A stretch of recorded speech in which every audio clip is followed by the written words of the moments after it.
আসসালামু আলাইকুম। আজকে আমি নতুন আরও একটি মিষ্টি রেসিপি নিয়ে চলে আসলাম। আমি আজকে চাল দিয়ে ভীষণ সুস্বাদু করে সন্দেশ বানিয়ে দেখাবো।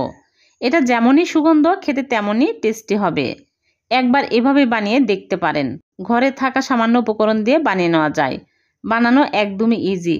আশা করছি আমার আজকের এই সন্দেশের রেসিপি আপনাদের কাছে ভালো লাগবে। ভালো লাগলে লাইক, কমেন্টে বেশি বেশি শেয়ার করে ফলো দিয়ে রাখবেন। প্রথমে একটা বোলের মধ্যে নিয়ে নিচ্ছি চিনি গুঁড়া পোলাইয়ের চাল। এখানে আমি 1 কাপ চাল নিয়েছি। এই চালগুলো এখন আমি পানি দিয়ে ভালো করে কষলে কষলে ধুয়ে নেব। 2-3 বার পানি চেঞ্জ করে কষলে কষলে ধুয়ে নিতে হবে। পানি চেঞ্জ করে ভালো করে ধুয়ে একটা ছাঁকনিতে পানি ঝরিয়ে নিব।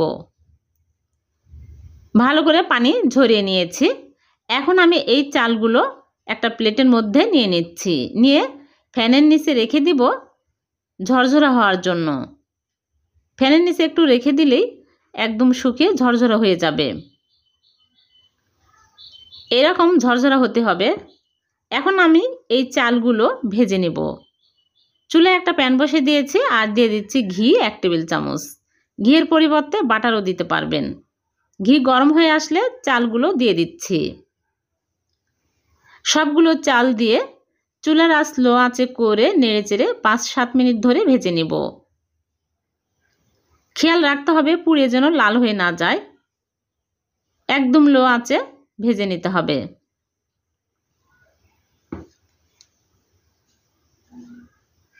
ভাজা হয়ে গেলে চুলা থেকে নামিয়ে ঠান্ডা করে নিব।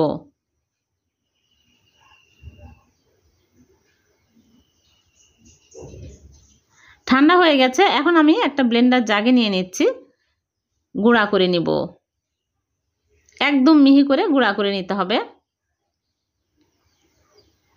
এইরকম করে গুঁড়া করে নিয়েছি।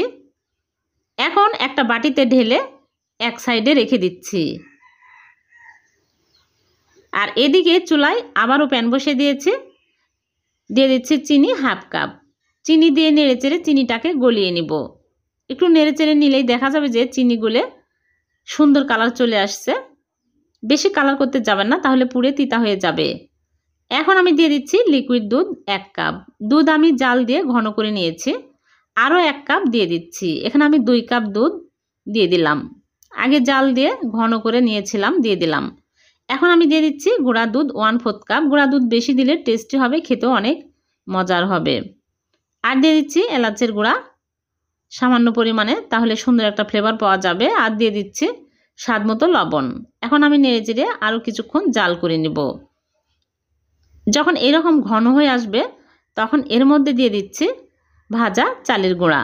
চুলার আঁচ এখন আমি একদম লো আঁচে করে এক হাতে দিব আর এক হাতে নেড়েচেড়ে নেব। নেড়েচেড়ে ঘন টাইট করে নিতে হবে।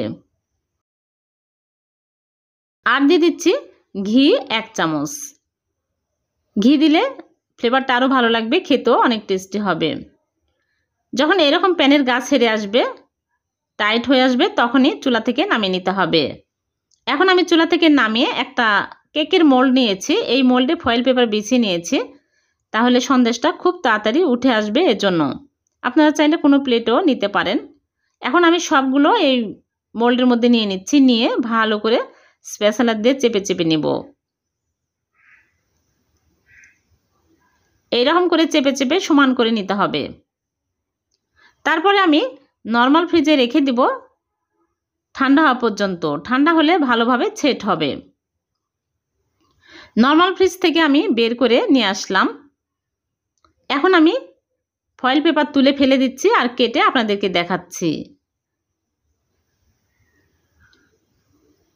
এইরকম করে একবার হলো ট্রাই করবেন। এই সন্দেশ খেতে খুবই মজার হয়। যখনই মিষ্টি খেতে মন চাইবে ঝটপট এই সন্দেশ বানিয়ে খেতে পারবেন। খুবই মজার হয় আর বানানো একদমই সহজ। আমি উপর দিয়ে বাদাম কুচি দিয়ে সাজিয়ে নিয়েছি। হয়ে গেল চাল দিয়ে ভীষণ মজার সন্দেশ।